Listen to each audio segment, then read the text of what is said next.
며칠 전에 신문에 일본의 채팅 로봇에 관한 기사가 실렸습니다. 채팅하는 로봇이 아니고요.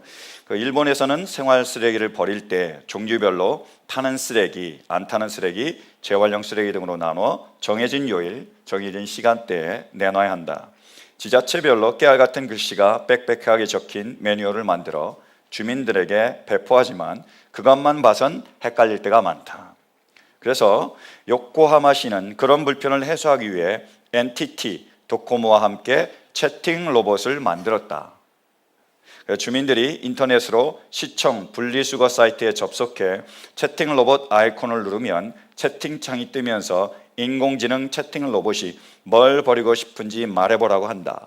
그래서 약 2만 개 물품이 입력되어 뭘 묻건 척척 답한다. 그래서 인터넷에 프라이팬이라고 치면 로봇이 소형 금속이니까 재활용 쓰레기라고 알려주는 식이다. 이 로봇이 바로 채팅 로봇입니다. 사람들이 이것만 물어보는 게 아니라 이런 질문도 물어보기 시작하는 거죠. 그래서 애완견은 어떻게 버리냐라고 물어보면 유기견 보호센터 사이트를 알려주고요. 그리고 돈을 버리고 싶다라고 하면 버리면 좋겠지만 법에 걸릴지 모르니 관두라고 합니다. 그리고 몸무게를 버리고 싶다고 얘기하면 나는 36g인데 라고 살살 약을 올리고요. 그리고 우리 직장의 상사를 버리고 싶다라고 하면 땡땡땡 하고 말줄임표를 보낸다고 얘기합니다. 여러분들은 그런 채팅 로봇이 있으면 뭘 물어보고 싶으십니까? 그래서 주부들이 이렇게 질문했습니다. 남편을 버리려면 어떻게 해야 되냐? 그래서 그 로봇이 얘기를 해준 거예요. 반말로 이렇게 얘기를 했답니다. 인간은 판단력이 없어서 결혼하고 인내력이 없어서 이혼하고 기억력이 없어서 재혼한다는 말도 있잖아. 그냥 인내심을 가져보면 어떨까 이렇게 대답을 했대. 인간은 판단력이 없어서 결혼을 하고 인내력이 없어서 이혼을 하고 또 기억력이 없어서 다시 재혼을 하니까 그냥 살아. 이게 그 채팅 로봇의 답이었다고 얘기합니다. 여러분 아무리 그래도 남편은 버리지 마시기 바랍니다. 오늘은 본질 시리즈 제 7번째 주일입니다. 그래서 오늘 우리에게 주신 이 말씀을 통해서 가정의 본질에 대해서 우리가 살펴보기를 원합니다. 그리고 이 시간을 통해서 정말로 가정의 본질이 무엇인지를 우리가 다시 찾을 수 있는 그 본질을 누릴 수 있는 그 크신 은혜가 우리 모두 가운데 임할 수 있기를 간절히 축원합니다. 먼저 말씀 보실까요? 18절이요. 자, 함께 봉독하겠습니다. 시작. 주 하나님이 말씀하셨다. 남자가 혼자 있는 것이 좋지 않으니 그를 돕는 사람 곧 그에게 알맞은 짝을 만들어주겠다. 아멘. 하나님께서 아담을 남자를 만드셨습니다. 보니까 좋지 않으신 거예요. 터부가 아닙니다. 왜 그러냐? 하나님의 형상과 좀 달랐습니다. 여러분 우리가 하나님의 형상으로 지음을 받았습니다. 근데 하나님의 형상이 뭐라고요? 많이 설명할 수 있지만 바로 우리의 하나님은 성부, 성자, 성령 셋이 하나인 분이시죠. 그래서 함께하는 존재가 하나님의 형상이었습니다. 근데 아담을 딱 보니까 뭐요? 혼자잖아요. 그러니까 하나님의 형상과 좀 다른 거예요. 그러니까 보시기에 좋지 않았습니다. 그래서 어떻게 하느냐? 남자를 잠들겠습니다. 마취시킨 거죠, 수면에. 그리고 남자에게서 갈빗대 하나를 뽑아가지고 그걸로 여자를 만들었습니다. 그래서 남자와 여자가 서로 하나가 된 게 하거죠. 가정을 이루시고 서로 함께 할 수 있게 하셨습니다. 그게 가정이죠. 하나님이 이렇게 보기에 좋지 않았던 하나님의 형상과 다른 사람을 서로 가정을 이루어 하나님의 형상으로 만드시고 세우셨습니다. 그게 가정이죠. 그래서 하나님께서 만드신 이 가정의 유익에는 어떤 것들이 있을까요? 한번 보시겠습니까? 다시 18절이요. 주 하나님이 말씀하셨다. 남자가 혼자 있는 것이 좋지 않으니. 그래서 가정의 첫 번째 유익은 뭐냐면 혼자 있는 외로움으로부터 우리를 구해내신 겁니다. 가정을 만드셔서 혼자 사는데 혼자 살지 않고 같이 삶으로 외로움에서 벗어날 수 있게 해주신 거예요. 그게 가정이라는 거죠. 지금 2015년 말 한국에 나온 보고를 보면 1인 가구, 그러니까 혼자 사는 사람이 560만 가구라고 얘기합니다. 그게 전체 그 가구 중에서 27.4%나 해당돼요. 계속 그 비율이 높아가고 있습니다. 가족인데 혼자 사는 그 가족이 점점 2명 그리고 5명 이렇게 사는 가족보다 점점 많아지고 있습니다. 그런 경향이 나타나고 있어요. 그래서 새로운 말들이 신조어가 생깁니다. 그래서 혼자 사는 사람들 혼족이라 그럽니다. 그래서 그 사람들이 혼자 먹는 밥을 뭐요? 혼밥이라 그래요. 그럼 혼술은 뭐죠? 혼자 술 먹는 거. 혼행은요? 혼자 여행 가는 거. 혼영은요? 혼자 영화 보는 거. 그래서 그런 신조어들이 계속 나타나고 있는 거예요. 그래서 혼자 사는 사람들이 계속 많아지고 있습니다. 그래서 그 사람들 위주로 한 그런 상업이나 문화가 또 발달하고 있어요. 그러면 혼자 사는 사람들이 왜 혼자 살까를 설문조사를 했습니다. 첫 번째, 혼자 사는 이유는, 가장 많은 득표를 한 이유는 뭐냐면 그것이 편해서예요. 혼자 사는 게 편하니까 혼자 산대요. 두 번째는 시간을 맞추기가 어려워서, 그래서 혼자 한다는 겁니다. 세 번째는 같이 있어줄 사람이 없어서, 그래서 혼자 이 모든 것들을 한다는 거예요. 그게 이유입니다. 물론 혼자 사는 게 편하지요, 그죠? 아무런 간섭도 받지 않습니다. 내가 원하는 시간에 내가 원하는 것을 마음대로 할 수 있습니다. 그래서 혼자 살고 있어요. 그런데요, 사람은 절대로 혼자 살 수가 없는 존재입니다. 혼자서는 살 수가 없습니다. 13세기에 프로이센 왕국의 프리드리 2세가 이런 생각을 했습니다. 언어에 관해서 관심을 가졌습니다. 아이들이 태어나면 우리가 말을 가르치니까 우리말을 쓰고 있다. 만약에 이 아이들이 태어났는데 사람의 말, 인간의 말을 가르쳐주지 않으면 이 아이들은 순수한 어떤 자연 언어를 쓰지 않을까라는 호기심을 가지게 됐습니다. 그래서 실험을 한 거예요. 그래서 가난한 집안에 있는 아이들을 다 데려왔습니다. 그래서 사람을 시켜서 실험을 한 거예요. 그래서 이렇게 지시사항을 내렸습니다. 첫 번째, 아기들을 최대한 쾌적한 환경에서 보살펴야 한다. 두 번째, 좋은 음식과 옷을 주고 귀족 자제들 못지않게 돌봐야 한다. 세 번째, 독방에서 키워야 하며 와 씻길 때를 제외하면 안아주거나 스킨십을 해서는 안 된다. 그리고 네 번째, 절대 아이들에게 말을 걸어서는 안 된다. 그래서 실험을 했습니다. 근데 전혀 예상치 못한 결과가 나왔어요.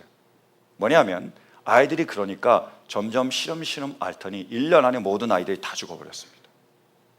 왜죠? 인간은 절대로 혼자 살 수가 없습니다. 그 외로움, 혼자 사는 외로움에 대해서 의학적으로, 과학적으로 계속 보고 결과가 나오고 있습니다. 인간은요, 혼자 살 수가 없어요. 그래서 하나님은 가정을 세우셨습니다. 그래서 함께 살아가게 한 거예요. 이 가정을 통해서 우리를 외로움에서 건져내셨습니다. 그래서 서로의 텅 빈 그 허전한 가슴을 채워주게 하셨죠. 그게 가정입니다. 두 번째로요, 하나님께서는 가정을 통해서 서로 도와주게 하셨습니다. 서로 도와준 것, 그것이 가정의 역할이죠. 보실까요? 다시 18절이요. 자, 남자가 혼자 있는 것이 좋지 않으니 그를 돕는 사람 곧 그에게 알맞은 짝을 만들어 주겠다. 아멘. 이렇게 말씀하셨습니다. 가정을 세우신 이유는 서로 도와주게 하려고요. 그래서 짝을, 배우자를 만들어 주신 거죠. 그런데요, 이 짝이란 단어, 배우자라는 단어를 원어로 살펴보면 네게드라고 되어 있습니다. 네게드는 무슨 뜻이냐? 앞, 혹은 정면에, 혹은 맞은편에라는 뜻을 가지고 있어요. 그래서 우리의 배우자가 어떤 사람이냐? 내 맞은편에 있는 사람이 배우자라는 거예요. 그래서 C.S. 루이스는 네 가지 사랑에서 이렇게 얘기합니다. 친구란 서로 같이 서서 함께 한 방향을 바라보는 사람들이고, 연인이란 서로 마주 서서 서로를 바라보는 사람들이다, 이렇게 얘기를 했습니다. 그게 연인이고 짝이고 배우자라는 거예요. 여러분 혹시 옆에 분하고 한번 서로 바라보시겠습니까? 옆에 분이 없으면 여러분의 남편과 아내를 상상해도 됩니다. 한번 생각해 보세요. 서로를 바라보는 겁니다. 자, 바라보시면 무엇이 보이십니까? 왼수? 자, 조금 더 자세히 바라보기 원합니다. 그럼 이제 상대편의 눈을 바라보시기 바랍니다. 아니면 여러분 상상 속에 남편과 아내의 눈을 바라보시기 바랍니다. 뭐가 보이십니까? 눈동자? 조금 더 바라보면 우리가 서로를 마주보고 더 깊이 사랑을 가지고 그 눈을 들여다보면요, 그 눈동자 안에 비춰지는 내 모습이 있습니다. 자세히 들여다보면, 그 눈동자를 자세히 보면 그 눈동자 안에 비춰지는 내 모습이 있고요, 나의 눈 안에, 내 눈동자 안에는 저 상대방의 모습이 비춰지고 있습니다. 그게 마주본다는 의미입니다. 결국 어떤 의미죠? 그대 안에 내가 있고 내 안에 그대 있음이 바로 짝이라는 거예요.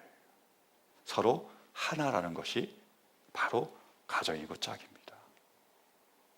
그래서 찰스 윌리엄스는 그의 작품에서 이렇게 얘기를 합니다. 당신을 사랑하냐고요? 내가 당신인데요.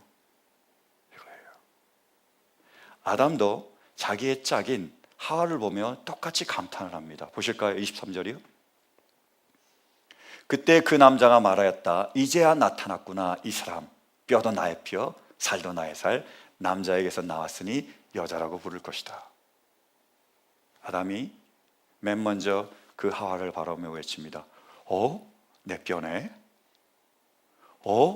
내 살이네. 나에게서 나왔네. 나네. 이렇게 얘기한 거예요. 당신과 나는 하나다라는 감탄이며 고백입니다. 그것이 짝이에요. 그것이 배우자입니다. 그래서 바울 사도는 이렇게 우리에게 권면합니다. 에베소 말씀 보실까요? 5장 28절부터 29절. 자, 함께 봉독하겠습니다. 시작. 이와 같이 남편도 아내를 자기 몸과 같이 사랑해야 합니다. 자기 아내를 사랑하는 것은 곧 자기를 사랑하는 것입니다. 자기 육신을 미워한 사람은 없습니다. 누구나 자기 육신을 먹여 살리고 돌보기를 그리스도께서 교회를 그렇게 하시듯이 합니다. 아멘. 남편이 아내를 어떻게 여기라고요? 자기처럼요. 나네. 당신의 눈 안에 비춰지는 내 모습이 있네. 당신이 바로 나네. 그래서 내 몸을 돌보듯이 이렇게 돌볼 수 있기를 간절히 바랍니다. 아내들도 마찬가지입니다. 남편을 나의 몸으로 여기고 그렇게 서로 돌보라는 거예요. 이렇게 서로 도와주고 돌보는 것, 그것이 가정입니다. 제가 미국에 공부하러 오기 전에 저희 어머님께서 신신당부하신 말씀이 있습니다.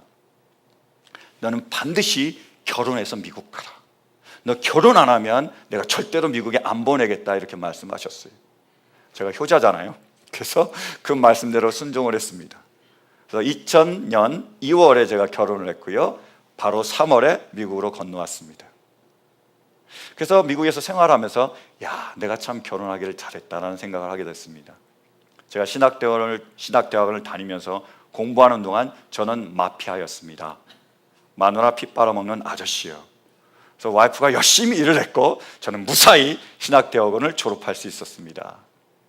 그러고 나서 이제 교회에 들어가서 사역을 하고 있는데, 그리고 1년 동안 제가 사례비를 못 받은 적이 있습니다. 그래서 그 1년 동안은 저는 하얀 손이었습니다. 뭔지 아시죠? 백수, 하얀 손. 손에 아무것도 없어요. 그래서 단 1불도 제가 집에 가지고 들어가지 못했습니다. 그러자 우리 와이프는 아침 9시부터 저녁 9시까지, 월요일부터 토요일까지, 그리고 주일날은 교회에서 그렇게 일을 했습니다. 그래서 우리 가족이 생존할 수 있었습니다. 이런 도움을 많이 받았지만 제가 제일 아내에게 큰 도움을 받은 것은 영적인 도움이었어요. 여러분 혹시 그런 말 들어보셨습니까? 백수 생활 6개월에 과로사한다. 백수 생활에 6개월 정도 하면요, 과로로 쓰러진대요. 여러분, 아무것도 안 하는 거 쉬운 일이 아닙니다. 몸은 편할지 모르겠지만 정신적으로, 영적으로 엄청난 스트레스와 그리고 부서짐과 깨어짐이 있습니다. 죽을 노릇입니다. 견디질 못해요. 저도 그 백수 생활 1년 만에 심한 우울증을 앓았었습니다. 너무나 힘들고 너무나 비참하고 너무나 내 자신이 미워지고 그런 생활을 제가 계속 이어갔었어요. 근데 그렇게 제가 정말로 힘들 때 제 아내가 저에게 한마디 했습니다. 여보, 내가 지금부터 당신을 위해서 금식하며 기도할게. 그래서 저는 평생 동안 제 아내에게 사랑의 빚을 졌습니다. 가정은 서로 도와주는 거죠. 세 번째로, 하나님은 가정을 통하여 시험에 들지 않게 해주십니다. 가정이 있기에 우리가 사단의 시험이나 세상의 시험으로부터 보호를 받을 수 있는 거예요. 한번 말씀 보실까요? 25절이요. 함께 봉독하겠습니다. 시작. 남자와 그 아내가 둘 다 벌거벗고 있었으나 부끄러워하지 않았다. 아멘. 둘 다 벌거벗고 있었는데 부끄러워하지 않았대요. 수치심이 없었다라고 말씀하고 계십니다. 이것은요 전조입니다. 그 다음 장과 연결시켜주는 말씀이에요. 자, 창세기 2장을 지나서 창세기 3장에 어떤 얘기가 나오지요? 바로 선악과를 따먹고 죄를 범하는 장면이 나옵니다. 그 결과는 뭐죠? 서로 벌거벗었으므로 부끄러워하였다고 나와 있어요. 죄악 이전에는 부끄럽지 않았지만 죄악 이후에는 부끄러움을 느끼고 수치심을 느끼게 됐다고 나와 있습니다. 그러면 여러분 혹시 사단이 언제 하와를 유혹했는지 아시나요? 사단이 뱀처럼 또아리를 틀고 있다가 자세히 지금 기회를 엿보고 있다가 이따다 하고 가서 하와를 공격하고 쓰러뜨리고 넘어뜨렸습니다. 언제요? 네, 혼자 있을 때. 아담과 하와가 같이 있을 때 사단은 기회를 엿보고 있었습니다. 떨어져서 혼자 있을 때 와서 공격하고 무너뜨린 거예요. 만약에 아담과 하와가 계속 함께 있었다면 어떻게 됐을까요? 한번 말씀 보시겠습니까? 우리 자, 함께 봉독합니다. 시작. 서로 분방하지 말라. 다만 기도할 틈을 얻기 위하여 합의상 얼마 동안은 하되 다시 합하라. 이는 너희의 절제 못함을 인하여 사단으로 너희를 시험하지 못하게 하려 함이라. 아멘. 바울 사도가 권하고 있습니다. 서로 방을 따로 쓰지 마라. 나뉘지 마라. 헤어지지 마라라고 얘기하는 거예요. 함께 있으라. 왜요? 그때 사단으로부터 보호받기 때문입니다. 함께 있을 때 싸워 이길 수 있기 때문이에요. 외로움에 관해서 그 미국 정신협회에서 발표한 결과 보고가 있습니다. 이렇게 얘기를 하더라고요. 사람이 외로울 때 하는 행동 양식을 보면 객관적인 판단이 가능해진다. 일단 만성 외로움증을 가진 사람들은 사람들이 아닌 다른 것들에 집중한다. 의학계에서는 이런 고독함은 심리적 갈등 또는 불안하고 불쾌한 심리 상태를 야기하며 순간적으로 기분을 전환하는 약물에 의존하게 만든다고 지적한다. 사람에 따라 술, 마약, 도박, 폭식, 거식, 흡연, 섹스 등 중독이 가능한 것들에 쉽게 빠지며 때론 극단적인 모임에 가입하거나 사이비 종교에 심취하기도 한다. 이런 문제점들을 대수롭지 않게 생각하고 무시하기 쉬운 것은 역시 당장 콜레스테롤 수치처럼 눈에 보이지 않기 때문이다. 허리 주변에 오른 살이나 체중계 숫자만큼 확실하지 않기 때문에 실체가 없는 것으로 보이지만 이들은 건강을 넘어서 삶 자체를 위협한다. 이쯤 되면 굳이 고독사 통계 수치를 제시하는 것은 사족이다. 어떻다고요? 함께 있을 때에 이겨낼 수 있습니다. 헤어지면 힘들다라는 거예요. 전도서 기자도 똑같이 얘기합니다. 보실까요? 4장 12절 함께 봉독하겠습니다. 시작. 혼자 싸우면 지지만 둘이 힘을 합하면 적에게 맞설 수 있다. 세 겹줄은 쉽게 끊어지지 않는다. 아멘. 혼자 싸우면 뭐라고요? 넘어집니다. 둘이 싸우면요? 이겨요. 근데 왜 두 겹줄이 아니라 세 겹줄이죠? 둘이 함께 중보하며 기도할 때 그 가운데서 예수님께서 계시기 때문이죠. 그래서 사단과 맞서 싸워 이기게 하시는 겁니다. 함께 있을 때 이길 수 있는 거예요. 그래서 인간은 절대로 혼자 살 수가 없습니다. 누군가가 그 곁에 반드시 있어야 되는 거예요. 그래서 바울 사도는요 고린도 교인들에게 이렇게 얘기합니다. 보실까요? 결혼한 사람들에게 말합니다. 이것은 나의 말이 아니라 주님의 명령입니다.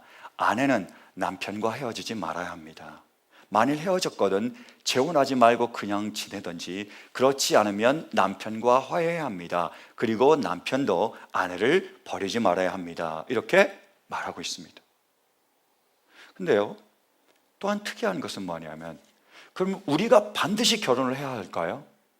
라는 질문에 바울 사도가 어떻게 대답하는지 아십니까? 자, 7절부터 보시겠습니까? 나는 모든 사람이 다 나와 같이 되기를 바랍니다. 그러나 각 사람은 하나님께로부터 받은 은사가 있어서 이 사람은 이러하고 저 사람은 저러합니다. 계속이요. 9절까지요. 결혼하지 않은 남자들과 과부들에게 말합니다. 나처럼 그냥 지내는 것이 그들에게 좋습니다. 그러나 절제할 수 없거든 결혼하십시오. 욕정에 불타는 것보다는 결혼하는 편이 낫습니다. 바울 사도가 지금 뭐라고 얘기하는 거죠? 다 나처럼 되기를 원한대요. 바울 사도가 결혼했습니까? 안 했습니까? 안 했어요. 그럼 다 독신으로 지내라는 거예요. 근데 독신으로 지낼 은사가 없으면 그때는 어쩔 수 없이 결혼하라는 겁니다. 이게 바울의 권면이에요. 여기서 문제가 생깁니다. 자, 사람은 혼자 살 수가 없습니다. 혼자서는 지낼 수가 없어요. 근데 결혼 안 해도 된대요. 어떨 때는요, 우리가 혼자 살고 싶지 않지만 혼자 살 수밖에 없는 상황이 됩니다. 그럼 어떻게 해야 되죠? 혼자 지내면 안 돼요. 근데 혼자 지낼 수밖에 없어요. 이 문제를 어떻게 해결할 수 있습니까? 그래서 주님께서 세우신 것이 바로 교회라는 가정입니다. 남자와 여자가 만나서 가정을 이루는 것, 그것이 기초가 될 수 있지만 이 모든 불안정함을 하나님께서 다 덮으시고 채우시기 위해서 하나님께서 해결책으로 제시해 주신 것이 바로 교회라는 가정이에요. 예수님께서 십자가에 달려 돌아가셨습니다. 그분이 죽으심으로 하나님과 우리가 화목케 하셨지요. 그래서 하나님이 우리의 아버지가 되셨고요, 우리가 그분의 자녀가 됐습니다. 그리고 예수님께서 십자가에 달려 돌아가심으로써 그분이 보혈의 피를 흘려주심으로써 그 보혈의 피로 우리를 깨끗게 하셨습니다. 신부로 맞아들이신 거죠. 그리고 예수님은 우리의 신랑이 되어주셨습니다. 남편과 아내의 관계죠. 뿐만 아니라 예수님께서 십자가에 달리셨을 때 어머니 마리아에게 자기의 제자 요한을 가리키며 얘기합니다. 여자여 보십시오, 당신의 아들입니다. 이렇게 얘기합니다. 또 제자 요한에게 어머니 마리아를 가리키며 이렇게 얘기합니다. 봐라, 네 어머니다. 이렇게 얘기하는 거예요. 예수님께는요, 야고보를 비롯한 형제와 자매들이 있었습니다. 근데 왜 예수님께서는 그 십자가에 달려 돌아가시면서 왜 자기의 형제에게 자매들이 있는데, 뻔히 자기의 형제 자매들이 있는데 그들에게 자신의 혈육의 어머니인 마리아를 부탁하지 않고 왜 대뜸 자신의 제자인 요한에게 자신의 어머니 마리아를 부탁했을까요? 여기에 중요한 의미를 담고 있습니다.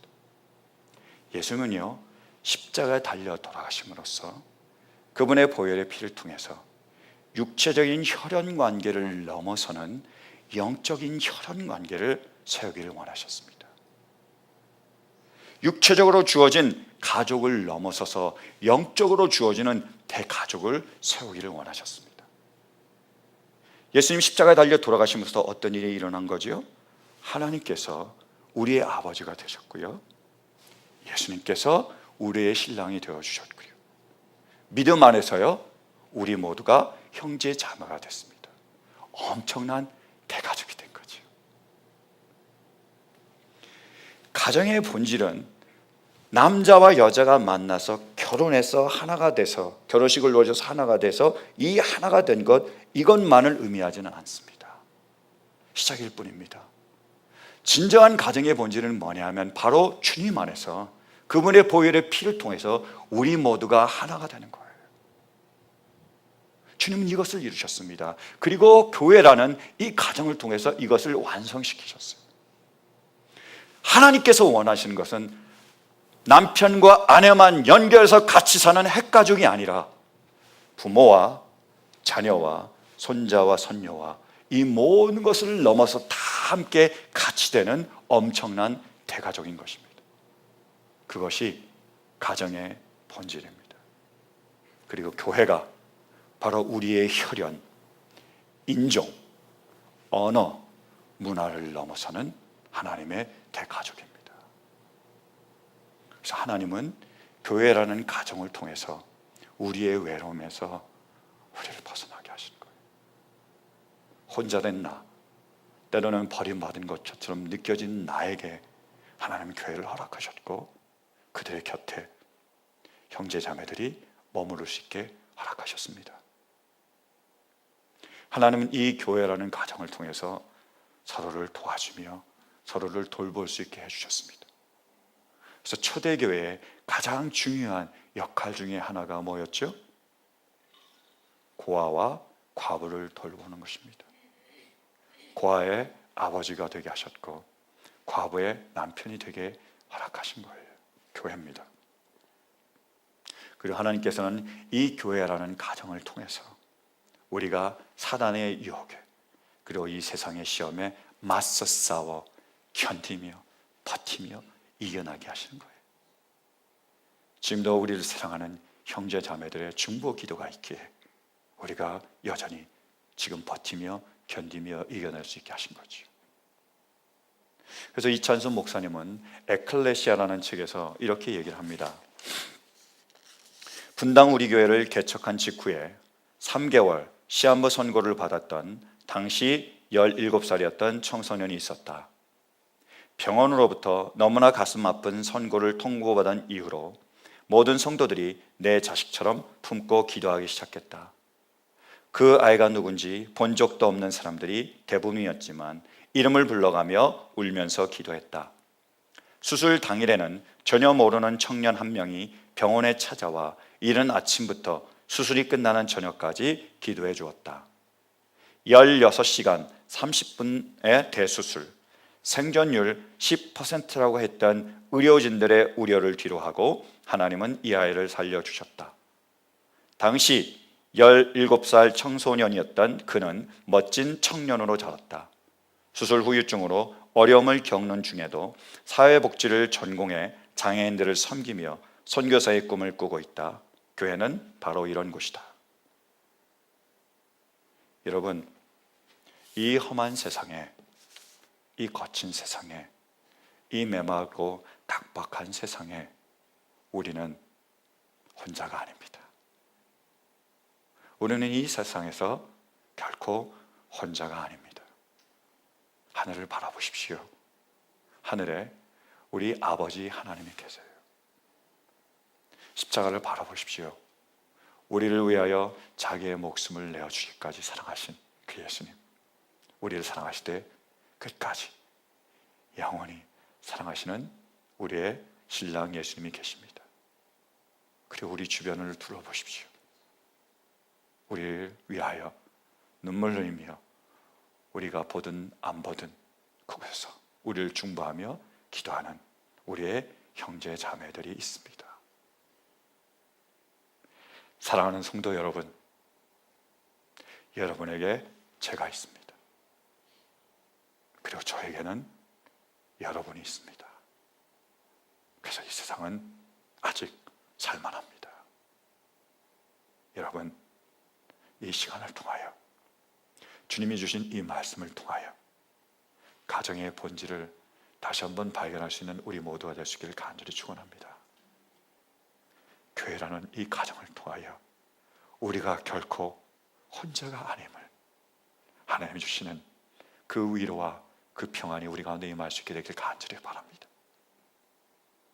그래서 우리가 이 가정을 통하여, 교회를 통하여 서로 사랑하며 서로 돌보며 서로 중보하며 기도하며 무엇보다도 정말로 너무너무 힘들 때에 더 이상 버틸 힘이 없을 때 그 곁에 함께 있어 주므로 이 험한 세상을 견디며 버티며 이겨낼 수 있는 그 크신 은혜가 우리 모두 가운데 임할 수 있게 되기를 간절히 축원합니다. 우리 시간 이렇게 서로 귀한 소중한 우리 형제자매를 위해서 축복하며 찬양하시겠습니다. 다 같이